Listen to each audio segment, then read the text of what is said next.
Igor Kirillov, ये वो नाम है जिन्हें यूक्रेन ने स्कूटर में बम लगाकर बेरहमी से मार डाला। इतना ही नहीं, इगोर किरिलोव को पुतिन ने परमाणु हथियारों का चीफ बनाया था, जिन्हें यूक्रेन ने बेरहमी से मार डाला। अब ऐसे में सवाल उठने लगा है कि आखिर कौन है इगोर किरिलोव।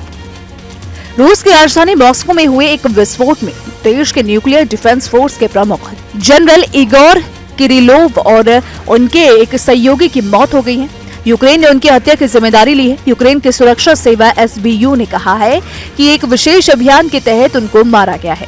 राष्ट्रपति व्लादिमीर पुतिन के करीबी किरिलोव की हत्या स्कूटर में विस्फोटक लगाकर उनके घर के बाहर की गई। इगोर पर पश्चिमी देशों ने यूक्रेन में रासायनिक हथियारों के इस्तेमाल की निगरानी का आरोप और कई गंभीर इल्जाम लगाए थे। किरिलोव रूसी रक्षा मंत्रालय में अपनी अजीबोगरीब ब्रीफिंग के लिए मशहूर थे। ब्रिटेन के विदेश कार्यालय ने उन्हें क्रेमलिन दुष्प्रचार का मुखपत्र करार दिया था। हालांकि किरिलोव इससे कहीं ज्यादा थे।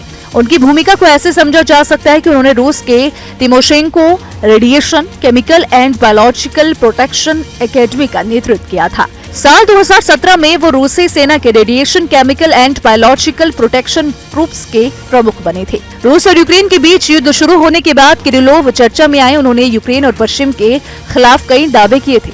उन्होंने रूस के हमले को सही ठहराते हुए कहा था कि अमेरिका यूक्रेन में जैविक हथियार प्रयोगशालाएं बना रहा था। किरिलोव का एक बार बार दोहराया जाने वाला विषय ये था कि यूक्रेन एक खतरनाक डर्टी बम विकसित करने की कोशिश कर रहा है। पश्चिमी देशों ने हमेशा उन पर आक्रामक प्रतिक्रिया दी और उनके दावों को गलत बताया। पश्चिम और यूक्रेन पर आक्रामक रहने वाले किरिलोव की मौत को रूस के लिए बड़े झटके के रूप में देखा जा रहा है।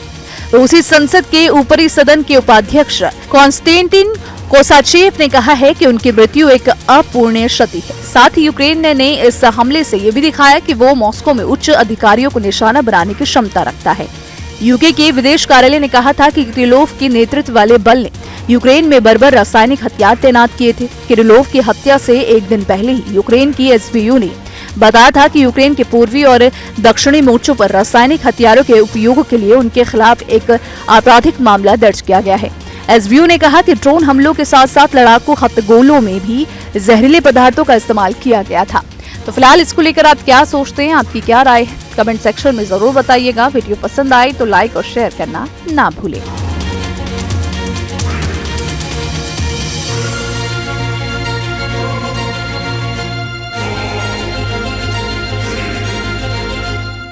न्यूज नेशन अब व्हाट्सएप पर खबरों की ताजा अपडेट के लिए न्यूज नेशन के इस क्यूआर कोड को स्कैन करें।